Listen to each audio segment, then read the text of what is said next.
So change, which is always happening, true change comes from inspiration or desperation. And, a lot of the listeners, would have been around, like it will bring you to your knees.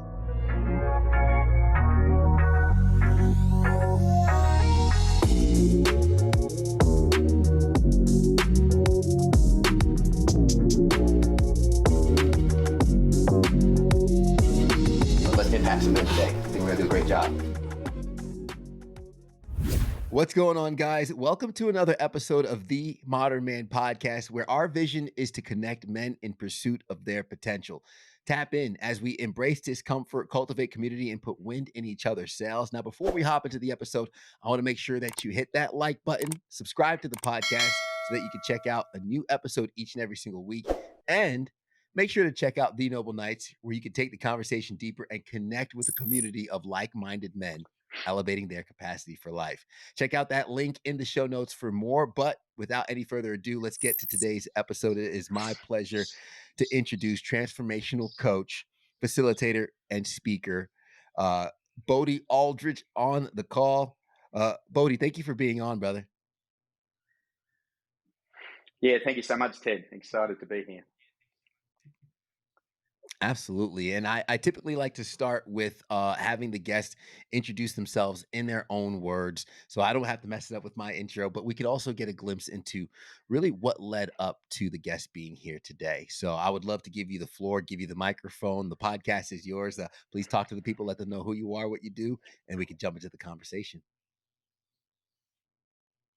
Yeah, beautiful. Thank you. And if you think about the journey, if you think about life as a journey, and essentially, we know that, the hero's journey is one way to language it.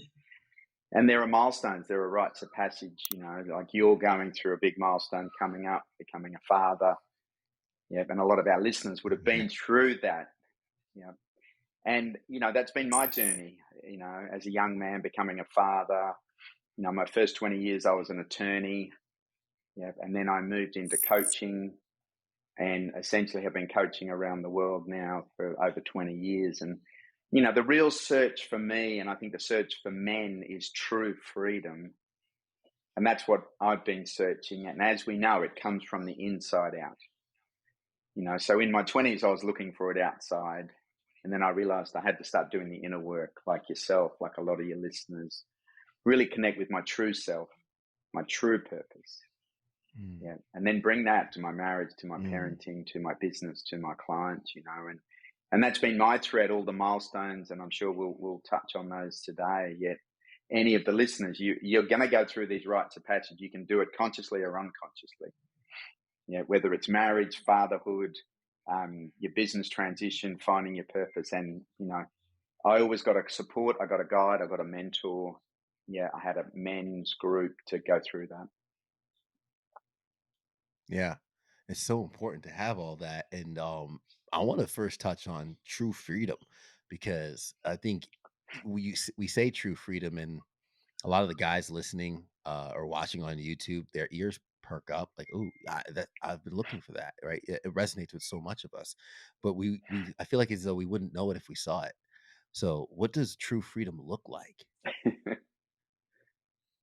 Yeah, it's a beautiful question, and such a deep driver for us as men, So there are two aspects to true freedom. The first is, being free from the suffering. Yeah, and the way we suffer, Ted, is if you look at your thinking mind. We have 80,000 thoughts a day. Most of them are negative. Yeah, the inner critic, the not good enough, second guessing ourselves, beating ourselves up, not valuing ourselves. One of the first things I do with my clients is our thinking mind is like a very, very fast train, and we got to slow it down. So if you're really looking for true freedom, we got to start connecting with our true self instead of our ego self, our distorted self.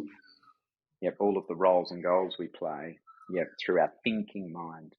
The second aspect, of true freedom is we've got to realize that feelings aren't facts. Emotions emotion, energy and motion is just energy that's part of the human experience. And if you're getting triggered, if you're reacting, if you're getting trapped in your emotions, there's no freedom. There's no freedom there. You're getting stuck. And so a big part of this freedom from suffering is the way we suffer, through our thinking mind, through our feeling mind, the way we attach ourselves to things. We're focused on the outcome instead of the process. And the other fundamental part of true freedom, and you're going to experience it soon with your new baby, is that the essence of who we are, Ted, any of the listeners who have children, been around, there might be uncles, when we're born, there is only innocence and love. True freedom is our natural state if we can connect with our true selves, if we can let go of all of this conditioning, if we can let go of all these masks that we wear, all of these obligations and responsibilities that we think we identify ourselves with. So it's freeing ourselves from the suffering, resistance, attachment, the thinking mind, the feelings, and it's realizing freedom is our natural state. It's revealing and remembering that. And you were saying you've just been on a retreat. For a lot of men, what I say is one of the fastest ways is to get into nature. If you can get into nature, or your local park, or get away, because that we know when we're in nature, we start to settle ourselves down. We settle our nervous system. We settle our emotional system. We start to connect with a deeper aspect of ourselves. Yeah, that's the journey, Why my are friend, so to many? true freedom. Oh man, I know it could sound easy, but it's not. It's simple, but not easy. And a lot of folks are looking for freedom in the wrong places. Why is that? Well, what happens is, so the hero's journey, which is the archetypal consciousness that drives men, and the heroine's journey is slightly different. So the essential driver for the masculine energy is freedom. We're looking for freedom. And one of the biggest things, because we haven't grown up in a village, we haven't grown up with mentors and guides, we think freedom is outside of us. We're taught that freedom is climbing the mountain. Freedom is going on the surf trip. Freedom is playing sports. Freedom is partying. Freedom is, lots of girlfriends. We're looking for it, but because we haven't been taught this, we're looking outside ourselves. And in the classic hero's journey, the young hero, the young warrior goes looking for the Holy Grail. Where is it? Where is it? And in our 20s, that's really important because that's part of our development. But what happens is there's a point, and a lot of your listeners may have reached it, where we suddenly go, freedom lives inside of me. The Holy Grail was on the bedside table all along. I was just looking in the wrong place. And so because we don't get initiated into manhood, because our conditioning is very much freedom is outside of us, through our culture, through our, system of achievement and performance. And, one of the, I love sports and I'm a mad keen surfer. Yet what happened is that what we experience in sport, whether it's, making a touchdown, making a tackle, catching a wave, is a sense of freedom. But we think that's true freedom, and it's only a taste. And you see a lot of the guys who don't do the work, and they suddenly, get into their 30s and 40s and spend time just watching sport because they feel that freedom when their team wins or they make, the Super Bowl's just been on. But it's fleeting. It's external. It's what we're deeply desiring, but we think it's out there. We think it's through sport. We think it's through conquering something. And in business, I work with business owners around the globe, privately owned businesses, entrepreneurs. Pretty well everyone I know set up their business looking for freedom. And the real shift, and working with a lot of clients, is, a lot of them go, I thought I was running my business, and now my business is running me.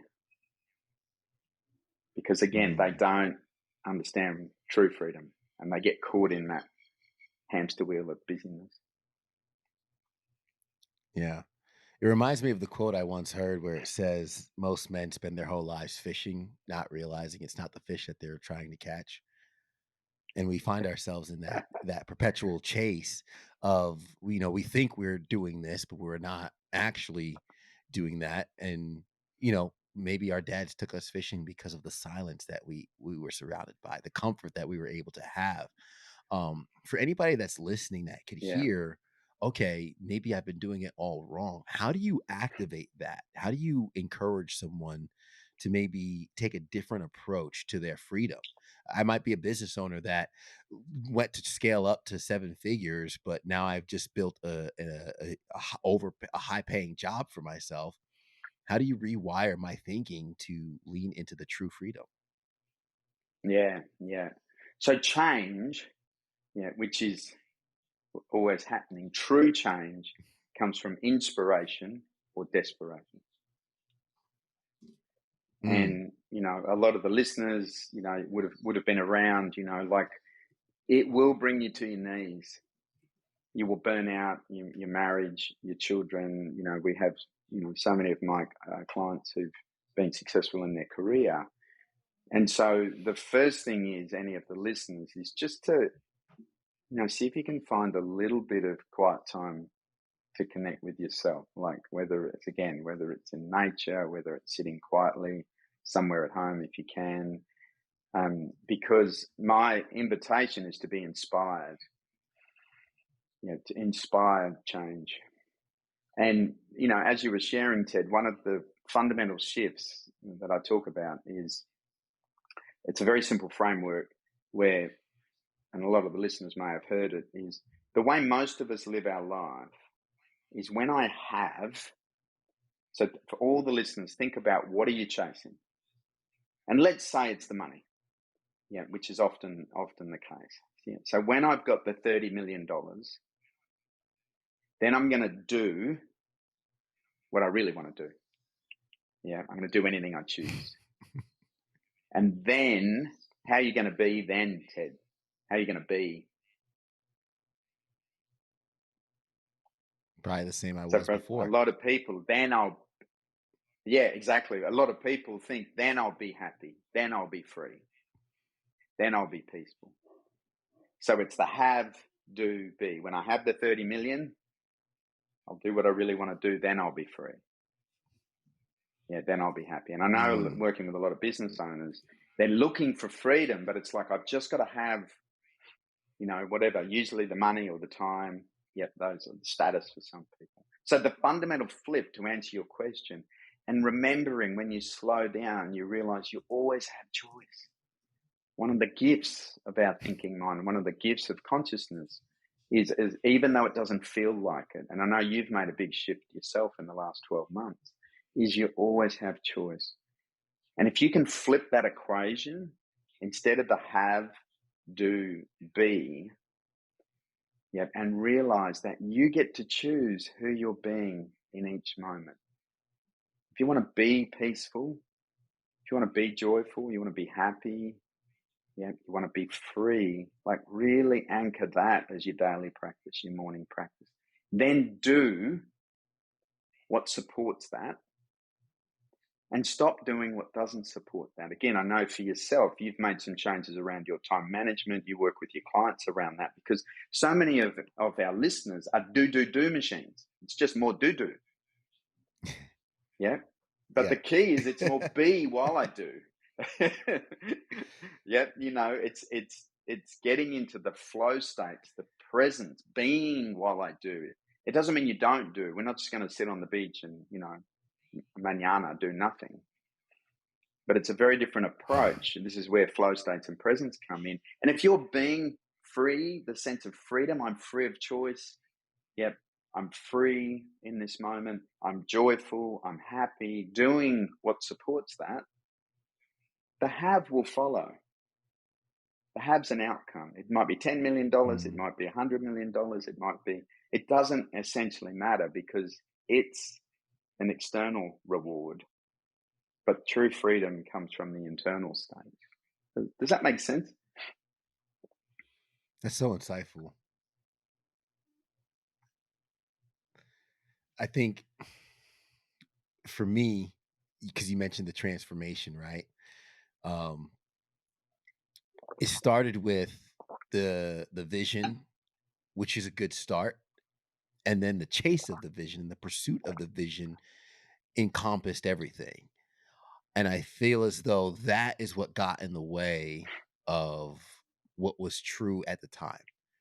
We sacrifice our current Mm, reality for the desired future. And while I'm looking at building this business that I want, I'm compromising the reality of the relationship and the marriage that I have, or I'm compromising the reality of the job I have while I'm building the side hustle. And we end up sabotaging our current reality in pursuit of of a future that hasn't happened yet. Whereas what I've kind of adjusted to now was how can I be the business owner now in my current setup, which will end up gravitating that to me anyway. Um, If iron sharpens iron, so does one man sharpen another. But if you're a man and you're alone or listening to this, then who sharpens you? What's going on, guys? Ted Phaeton here, host of the Modern Man Podcast, also founder of the Noble Knights Mastermind Group. And I'm just out here encouraging you to find your circle. Maybe you're on a personal growth journey and nobody around you understands the new mentality that you're possessing. That's okay. You can find an online community that will pour into you, will navigate your goals and navigate your obstacles, share their experiences, resources, and more. Join the Noble Knights Mastermind Group and try us out for free to tap into a community of men helping each other scale up and reach their goals. check out themodernmanpodcast.com. What do you tell somebody that has a hard time with patience for that?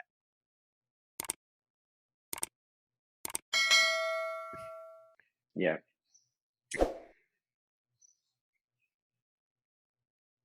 Yeah. Yeah. And, the John Lennon quote, life is what happens while we're busy planning life. Again, it's that, we're busy living into that vision. Well, if you think about patience, if you think about our patterns, and again, if you think about the hero's journey and the great work of Ken Wilber, and Joseph Campbell is on the journey, and I'll be interested, Ted, to see what you've experienced. The first part of the journey is the wake up.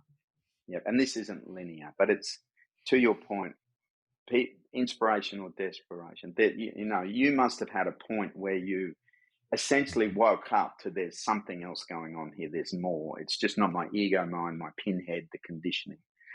And that can happen in different ways for different people. It can be through a mentor, can be through a nature retreat, can be through your wife just going, slow down, buddy. It can be through missing your children's, graduation, so. Mm.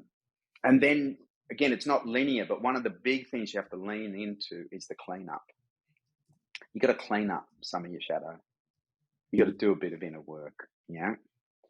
And anyone who's running issues around patience, around scarcity, there's not enough time, there's not enough money, you got to do the work.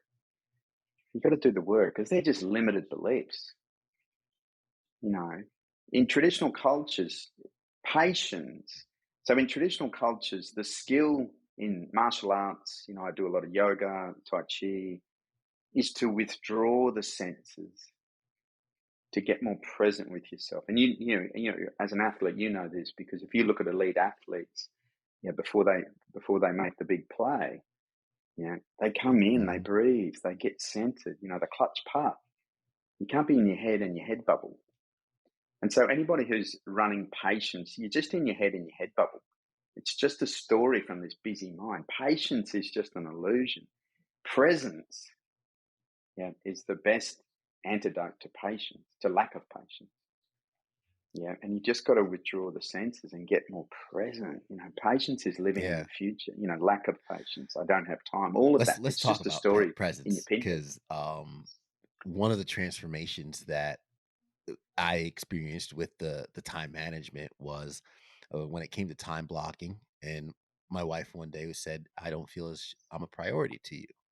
So I was able to show her through my time blocking that, hey, here's sleep, which is number one. Number two was my full-time job. And then number three was her.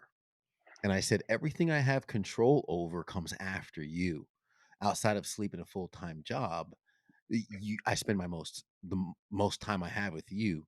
Now, while that showed, okay, I am a priority, the amount of time was no longer the problem that my wife had. It was what we did in that time and my presence in that time. Because sure, I could say, hey, these 5 hours we spent together. Yeah, but you were on your phone for this 45-minute span. You were watching TV Yeah. here. So sometimes we could be with somebody, not truly with them. So I'm interested to hear your take in how presence can actually increase what we get out of something without even allocating more time to it, but simply Yeah. increasing presence can bear more juice from the fruit.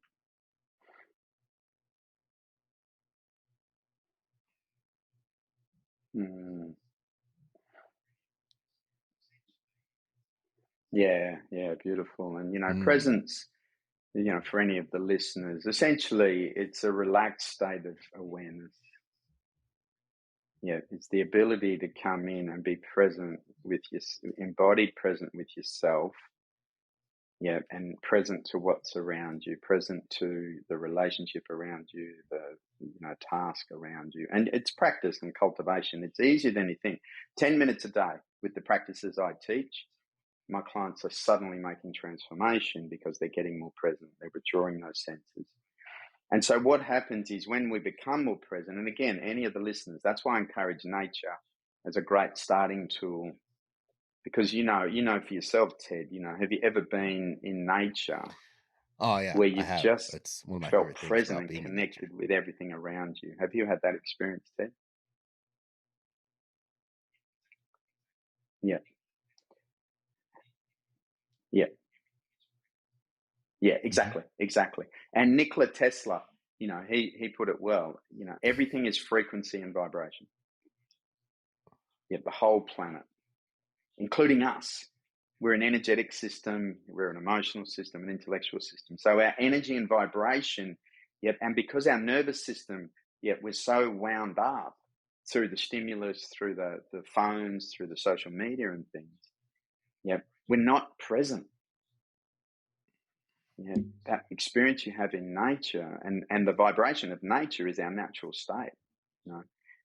And so what we're doing with this simple awareness and practices is changing our frequency and vibration so that we slow down energetically, get more in our body, get grounded, get your feet on the ground. Simple practices. If you live anywhere near a park or you've got a lawn, again, it's just this can help ground it. So that's the process. And what occurs is that when you're present, again, go back to nature. For most of our listeners, you've probably had this experience in nature. When I work with athletes, they talk about being in the zone. They talk about Mm. everything slowing down. I'm not thinking about shooting the hoop. Yeah, but it just happens. That's presence. And when I work with athletes, I'm teaching them how to take that into their life, because a lot of the clients know how to find this place in their sport. Yeah, basketball, and there's been lots of studies around it. How do I bring that into my life? So that state. So flow states are just presence in action. That's all that's happening. When you shoot that hoop and you're just fully present, you're not even thinking, everything slows down, your relationship with time changes. Yeah, that's what's possible. And again, any of the listeners would have done this through sport. That place. How do I bring that into my life? Now, interesting to your question. So the deepest Mhm. desire for the masculine is freedom. The deepest desire for the feminine is connection. So the feminine, and this isn't gender-based yet. A lot of women are in their feminine. Yeah, a lot of men are in their masculine. So the feminine, your wife, is looking for connection. Yeah, if you're not present, she feels the connection through her heart, through her energy. She's feeling your presence, not necessarily consciously. You might be talking heads, but she's going, is he here? Is he here? And if you're thinking about work, if you're thinking about the footy scores, if you're on your phone, there's no Yeah. connection. There's no fulfillment for the feminine. There's no replenishment. There's no juice. Yeah.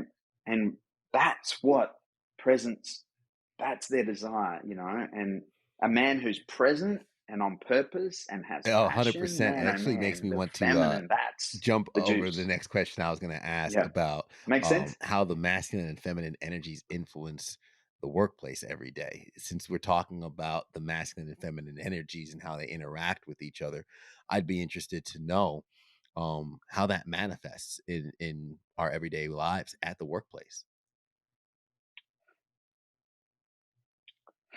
Yep.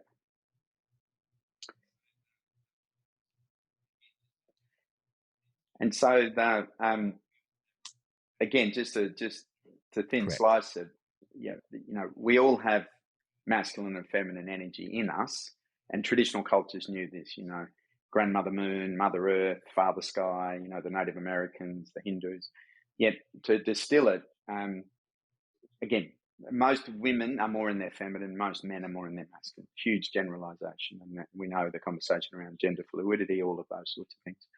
And so what happens in the workplace, Ted, is that the key drivers for the masculine energy, are autonomy, agency and action. That's what the masculine in us, it's moving forward. It wants agency. It's very strategic. It's very linear. Mm-hmm. The example I use based here in Australia is it's go and kill the kangaroo, the warrior. That's the masculine.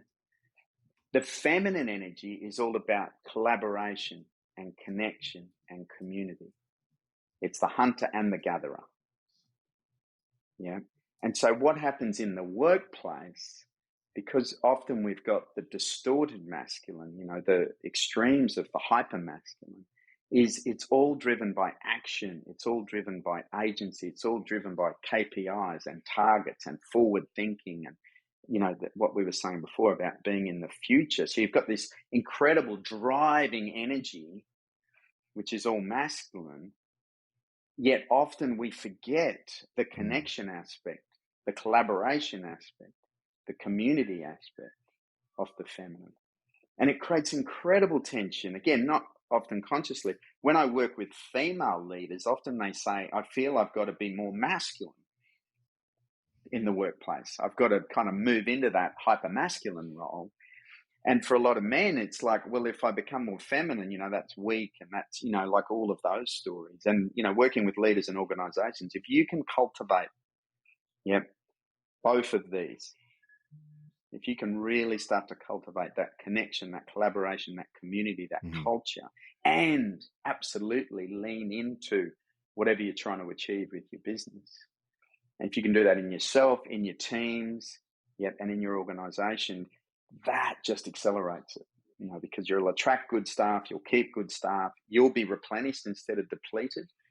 Most men I work with, you've mentioned it yourself, they get exhausted. We run out of puff because we're just in this hyper masculine drive energy.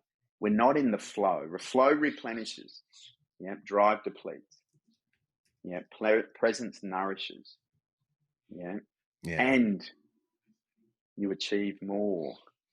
Be more. You'll achieve more. That's a fascinating, conversation. And I talking don't to doubt women it. in business, You kind of touched on it a little bit in terms of leadership, sure. the difference. That was a question I wrote down. So why not kind of elaborate more on the difference between doing leadership and being leadership?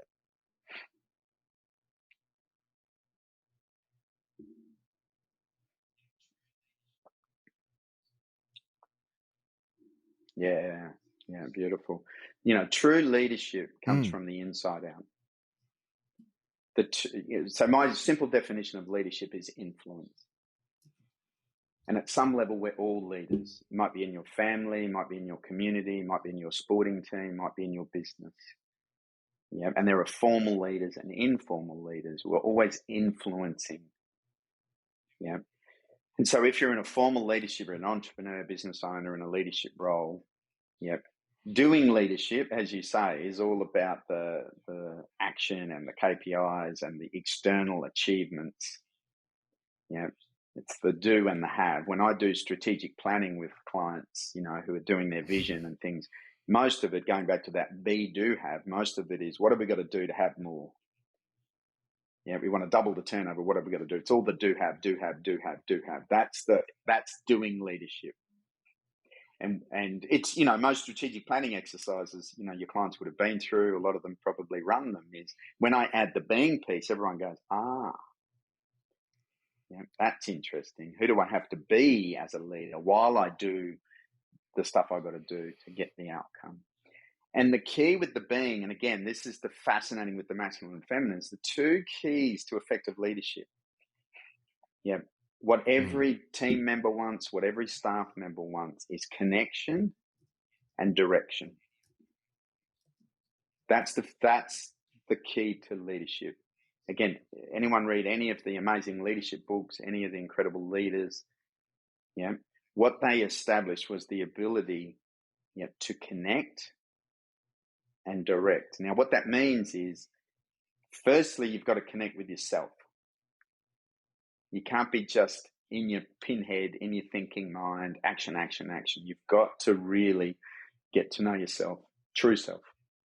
Again, you know, just journaling, 20 minutes a day of reflection, of contemplation, of prayer, of meditation, of nature, whatever it takes. You know, the studies around effective leaders is the most effective leaders journaling, exactly, getting to know yourself. The most effective leaders had a daily reflective practice of about 30 minutes. You know, because they went and reflected on how did I show up yesterday? How do I want to show up today? Who do I want to be today? So a very simple tool, I know this isn't easy, as you say, it's simple, is for any of the listeners, see if you can just find a little bit of time just to get to know yourself and reflect a little bit more. Yeah. And so this is the connection piece. Yeah. And the direction piece, yeah, is working with teams, working with staff around the globe. What they say is, like, just give me clear, consistent direction. It's like the goalposts keep moving. Yeah. And relationships fundamentally, Ted, are really simple. Communicate your expectations and have them met. Yeah. But you think about, you know, when you married your wife, yep, on a wedding day, yep. If she said to you, "Here are my expectations for the next it would 40 be an years, interesting please meet them." conversation. I can How say do you reckon that we would did go? have a similar conversation, but it wasn't on Or as you said to the her, wedding day. It was "Here are my earlier on. expectations." Like, but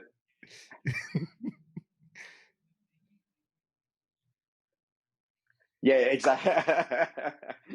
The thing is, expectations change all the time. As leaders, your expectations are changing.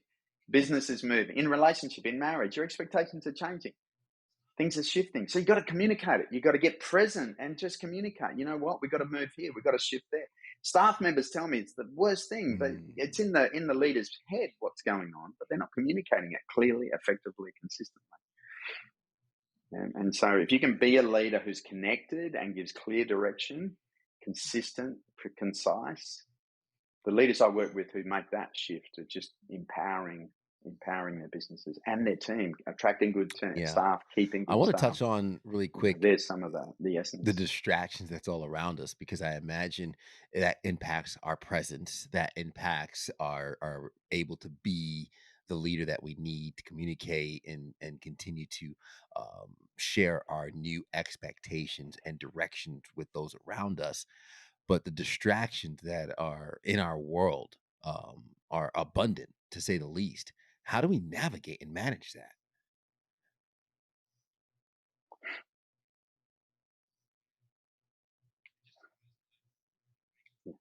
Yep.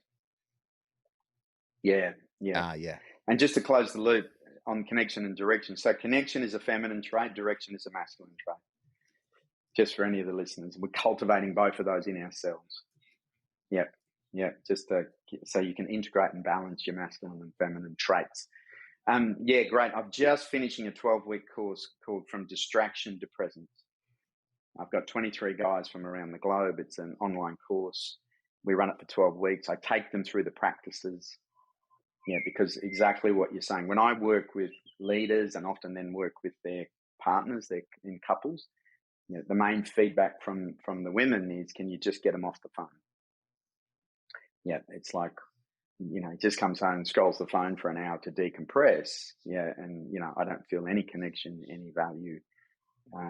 And so It's a great point, and this is where the shift has to occur. If you run with the wolves, you're just going to get caught up in that do land, and you've almost got to look at your peer group a little bit and go, who am I hanging with? Who are the men that I hang with? The three key men. Yourself, your closest friends, and your mentor. Because it does take a paradigm shift, and I've got 4 children, I've got 10 grandchildren. So this screen world that we're in, this conditioning that we're in, your generation has been in. Again, if you run with the wolves, you're just going to get more of the same. Yeah, it doesn't mean you lose your friends. It doesn't mean you don't, have fun with your friends, but you've really got to be honest with yourself, sincere honesty, and go, the biggest asset you have as a man, whatever you're trying to achieve in your life and experience, is your attention. That's the one asset that changes everything. Where your attention goes, energy flows. Yeah, and most of the men I work with are giving their attention away. They're giving their life force away and wondering why they're not experiencing and achieving what they want. So we've got to master our attention. Yeah. Yeah, but we've got to be willing this has been a fantastic episode. You've got to be willing Bodhi, thank you to be and do it a little bit differently. And it's not becoming a monk. It's not leaving your family. This is stuff you can bring in. This has been a fantastic episode. Bodhi, I want to make sure folks can connect with you. Folks can follow up with you, get more of the work that you're doing. What are the best ways for folks to find some of the work and the courses and the training that you offer?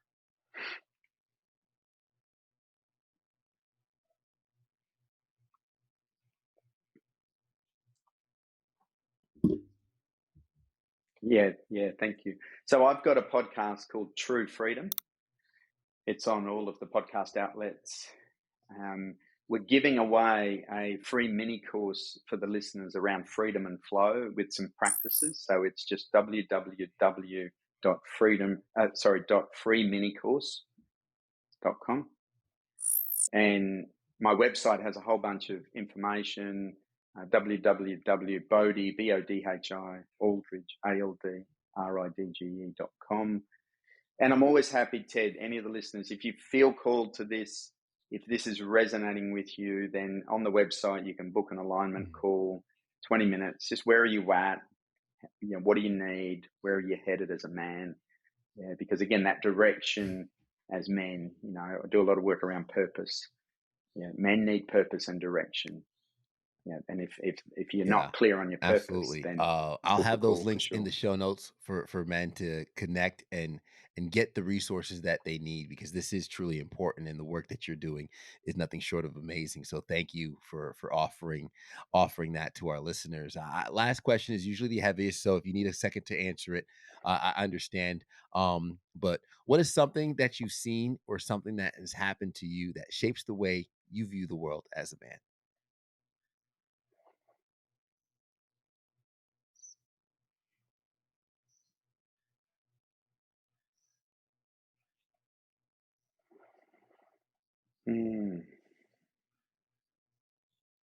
Again, there have been lots of rites of passages. So you're very close to one of the biggest shifts that I experienced, was becoming a father. Yeah, and it's such a delight and such a rite of passage. And, becoming a father young, really, I talk about what true commitment is. And so, you're committed, to your beautiful child. Another big rite of passage, not so much for your listeners, was becoming a grandfather. And it was an incredible rite of passage, like an incredible gift. And so, yeah, I think those milestones we experienced, they influenced me: marriage, children. Yeah. And the other thing, now being an elder in my community, I work a lot with disadvantaged youth in my community, disadvantaged men, and working with leaders around the globe, is, that real, we need role models. We need men. Yeah, men need men, and we're coming back to some of those traditional. Well, I hope to be one of those role models, and I hope to step up as well, following in your footsteps and the examples that you've set. So this has been This has been fantastic. So I am going to share some of the gems that you've left along the way, because I know a lot of folks are listening while driving or they're working out. But first, I just want to express gratitude for you being on the show and sharing with us today. So, Mr. Aldridge, thank you so much.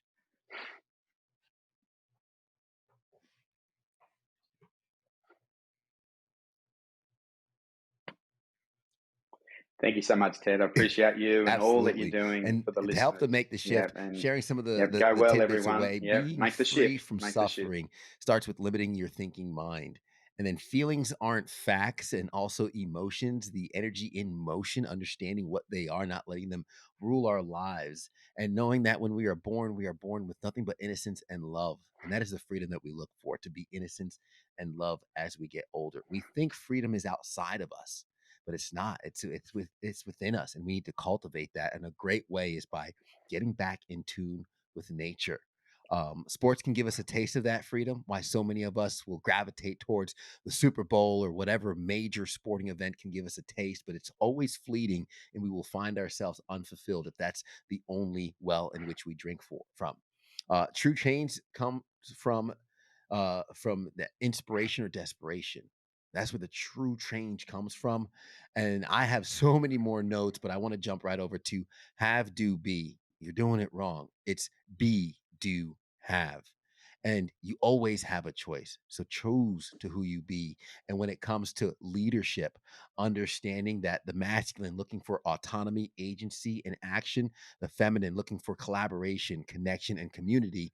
And the true balance in your leadership is when you can navigate the two and be both, delivering both connection and direction to your staff in order for them to feel comfortable with your leadership.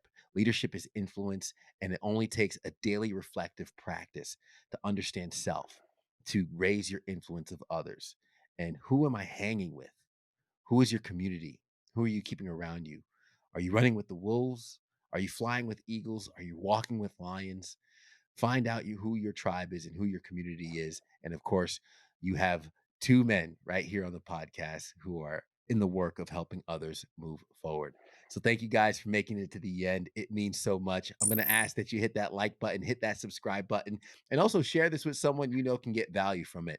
Leave us a rating to let us know how we're doing. It's the best a compliment that you can give us. And of course, we'll catch you next week with another episode. Guys, thank you so much. And as we always say at the end, everybody wants the sunshine when they don't want the rain, but you can't get the pleasure without first the pain. Let's grow.